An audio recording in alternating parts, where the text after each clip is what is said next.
The summer of the green bicycle ***. I still remember the summer of 1974. Not because of Watergate or any big headlines, but because it was the summer I almost became a professional cyclist. The key word here is almost. I was 14, living in a small town in Nebraska. We didn't have much money, but that summer my dad surprised me with a green bicycle, the most beautiful thing I'd ever seen. It's not new, he said, but it'll take you anywhere you want to go. I believed him, until I realized the seat leaned slightly to the left, and the bell rang even when I wasn't touching it. On the first day, I rode it all over town like I was Eddie Merckx himself. My hair blew in the wind, and I imagined people admiring me. The truth was, they were staring because my bike bell kept going, ding ding, every time I wobbled to keep balance. That bicycle became my summer companion. I used it to buy ice cream, to ride to the river to fish, and most importantly, to escape from Mr. Miller, our grumpy neighbor. Mr. Miller hated kids riding across his lawn. One day, I accidentally cut through it, and he yelled, "Hey, this ain't Route 66. I panicked, pedaled like crazy, and the seat fell off. Yes, I rode for another 10 yards with just the frame, while the seat rolled away behind me.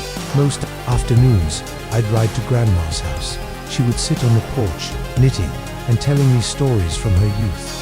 One day, she looked at my bike and said, "You know, when I was your age, I had one just like that, except mine was red and had a basket for bread." I laughed. "Grandma, if I had a basket, I could carry a whole refrigerator." She burst out laughing, and from then on, whenever I visited, she'd have a bag of cookies ready for me to deliver. Home that summer also had its big event, the Country Road Bike Race, organized by the neighborhood kids. The prize, a can of Pepsi and bragging rights for the whole year. I signed up immediately. Race day came. My green bike drew plenty of attention, mostly because no one believed it would make it to the finish line. The race started. I pedaled like mad, the bell ringing like background music. I passed Joe at the corner, nearly crashed avoiding Mrs. Smith's cat, and for a glorious 10 seconds, I was in the lead. Then, the seat fell off again. I lost control and dove straight into the cornfield. When I climbed out, my hair full of corn leaves, the other kids were laughing so hard they could barely breathe. I didn't win the Pepsi, but I did earn the title of funniest rider in town. Summer ended, but I kept that bike for years.